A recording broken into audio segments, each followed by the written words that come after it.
Hello students, आज हम discuss करने वाले हैं डेप्रिसिएशन चैप्टर का पार्ट फर्स्ट, जिसमें हम डिस्कस करेंगे कि डेप्रिसिएशन का मीनिंग क्या है। साथ ही डिस्कस करेंगे कि जो डेप्रिसिएशन है उसके लगने के कारण क्या होते हैं, और लास्ट में डिस्कस करेंगे डेप्रिसिएशन की नीड्स क्या है, मींस हमें डेप्रिसिएशन क्यों कैलकुलेट करना पड़ता है।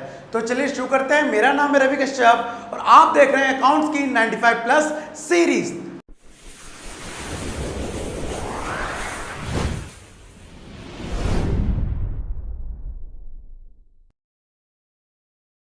तो स्टूडेंट, जैसा कि आपका आज का टॉपिक समझने वाले हैं, उसमें सबसे पहले आज हम समझ गए डेप्रिसिएशन का मीनिंग क्या होता है, उसके बाद इसके कॉज को समझेंगे। तो पहले मीनिंग समझ लेते हैं। देखिए, डेप्रिसिएशन का मतलब ऊपर से बोलूं तो क्या होता है, नॉर्मल सी, अगर आपके पास अपना एक सेलफोन होगा, ठीक है, तो आपने उसे 2 साल पहले परचेज किया होगा, लेकिन अगर आपने जो परचेज किया था वो किया था 10,000 रुपये का, लेकिन अगर आप उसे 10,000 का बेचने जाएं आफ्टर 2 ईयर, तो वो 10,000 का सेल नहीं होगा, उसकी वैल्यू क्या हो गई है, कम हो गई है। मान लीजिए वो सेल हो रहा है 3,000 रुपये का, एग्जाम्पल ले रहा हूँ, आपने खरीदा था उसे कितने का, 10,000 का, कब, 2017 में, एग्जाम्पल ले रहा हूँ, और आप 2019 में उसको बेच रहे हैं कितने का, 3,000 का। मतलब कि लगभग इसकी वैल्यू जो कितनी कम हो गई, वो 3,000 रुपये कम हो गई है, सॉरी 7,000 रुपये क्या हो गई है, कम हो गई है। तो इसे क्या बोलते हैं, इसे बोलते हैं हम किसी भी एसेट्स की वैल्यू में कमी आना। ये मैंने एक ऊपर से मीनिंग बताया। तो अगर किसी व्यक्ति से पूछा जाए जी आपके फोन की वैल्यू 7,000 रुपये कम हो गई, इसे क्या बोलोगे आप, तो कहेगा सर हम इसे लॉस कहेंगे। लेकिन अकाउंट्स के टर्म में इसको लॉस नहीं कहा जाता है, इसे कहा जाता है डेप्रीशिएशन, ठीक है। तो डेप्रीशिएशन अकाउंट्स के टर्म में मीन्स हो गया किसी एसेट्स की वैल्यू में कमी आना। लेकिन ये तो मैंने ऊपर से समझा दिया। ऐसे आपके अंदर फर्म में बहुत सारी मशीन है, मैं कैमरा वीडियो बना रहा हूँ, उस पर भी टैप लग रहा है, ये मार्कर पे भी टैप लग रहा है, इस फैन पे भी टैप लग रहा है। तो इन द फर्म, एक ऑर्गेनाइजेशन के अंदर डेप्रिसिएशन की मीनिंग क्या होगी, तो देखिए डेप्रिसिएशन की मीनिंग क्या है। Depreciation means decline in the value of fix assets. देखिए सबसे पहले वर्ड यूज कर रहा है डिक्लाइन। डिक्लाइन का मतलब हो गया फॉल्स, मतलब गिरना, उस वैल्यू की आना, कमी आना। Decline in the value of fix assets. Fix asset normally जैसे आपके बिल्डिंग हो गया, मशीनरी हो गया, स्टॉक, फर्नीचर, ये सब इनकी वैल्यू क्या हो रही है, घट रही है, स्टॉक नहीं होगा। तो इनकी वैल्यू में जो कमी आ रही है उसे हम क्या बोलेंगे, डेप्रिसिएशन बोलेंगे। अब वो किस वजह से आ रही है, ऑन अकाउंट ऑफ यूसेज, या तो हम उस सामान को, उस मशीन को, उस फर्नीचर को यूज कर रहे हैं, एक वजह से उसकी क्या हो रही है, वैल्यू कम हो रही है। और and various factors, other factor जो भी हैं वो कौन कौन से, such as passes of time, time के बीतने से भी क्या होता है, असेट्स की वैल्यू कम होती है। भले ही आपने उसे नया लाके पन्नी में पैक कर रखा है, मतलब पूरा पैक्ड है, लेकिन इसके बाद भी उसकी वैल्यू क्या होगी, कम, just because of passes of time. Um obsolescence. Obsolescence का मतलब क्या हो गया, यहां पर किसी चीज का टाइम बीतना। ऑब्सोलेंसिस में एक सिंपल सा मीनिंग वर्ड बोलूं तो इसका मतलब हो गया आउट ऑफ फैशन हो जाना। तो जब किसी चीज का फैशन ना रहे, टेक्नोलॉजी अपग्रेड हो जाए, तो पुरानी वाली वैल्यू की चीज की वैल्यू क्या होती है, अपने आप कम हो जाती है। तो जो वैल्यू कम होगी उसे हम क्या बोलेंगे, डेप्रिसिएशन, ठीक है। तो ये थी 1 नंबर के लिए आपकी डेप्रिसिएशन की मीनिंग, ठीक है। अब समझते हैं कि जो डेप्रिसिएशन है उसके लगने का कारण है क्या। तो देखिए डेप्रिसिएशन लगने का कारण क्या है, सबसे पहले यूजेस ऑफ असेट्स। आप अगर असेट्स को यूज करेंगे तो उसकी वैल्यू डेफिनेटली क्या होगी, कम होगी ही होगी, ठीक है। सेकंड चीज, पासेस ऑफ टाइम। अगर आपने उस असेट्स को लेके आ गए हैं लेकिन उसे यूज नहीं कर रहे हैं, तब भी उसको लगातार कंज्यूम करने पर या उसे यूज करने पर उसकी वैल्यू, या उसका टाइम बीतने पर, मान लो यूज नहीं कर रहे हैं लेकिन तब भी टाइम बीतता जा रहा है, तो उसकी एसेट्स की वैल्यू क्या होती जाएगी, कम होती जाएगी। मान लीजिए मेरे पास एक कैमरा है जिससे मैं रिकॉर्ड कर रहा हूं, अगर मैं इसको नया ला के रख दूं लेकिन इसको यूज ना करूं, तो 2 साल बाद अगर मैं इसे 40,000 का लाया तो क्या मैं 40,000 का सेल कर दूंगा, नहीं कर पाऊंगा।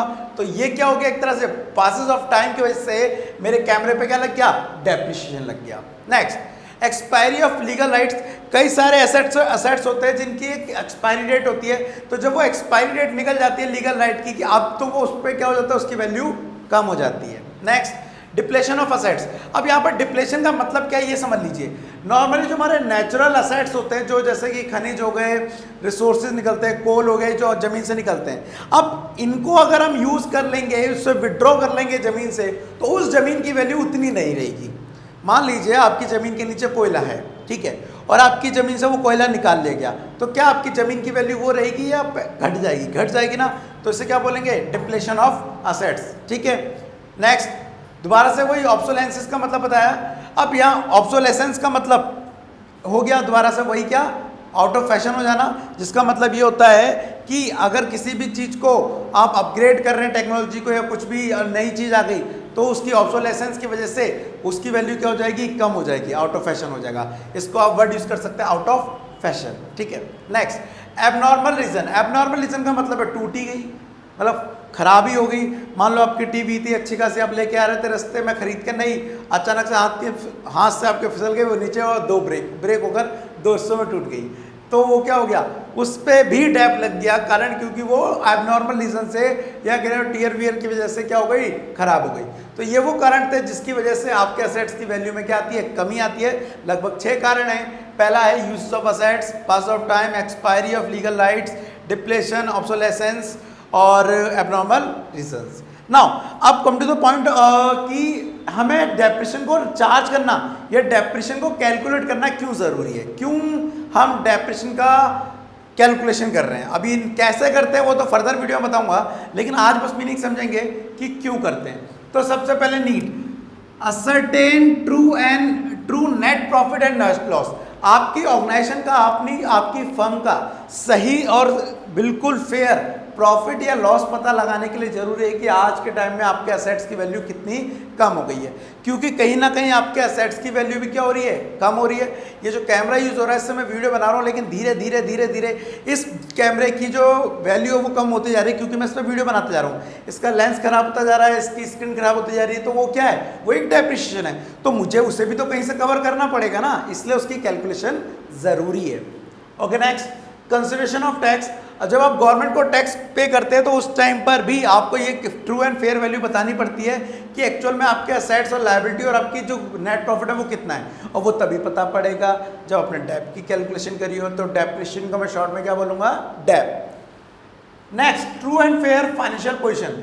आपने बिजनेस की true and fair of financial position पता लगाने के लिए भी कि आज की डेट में आपका बिजनेस कहाँ स्टैंड करता है, इसके लिए भी ज़रूरी है कि आपको पता होना चाहिए कि डेप्रिसिएशन नॉर्मली कितना लगा है। And last compliance with the law.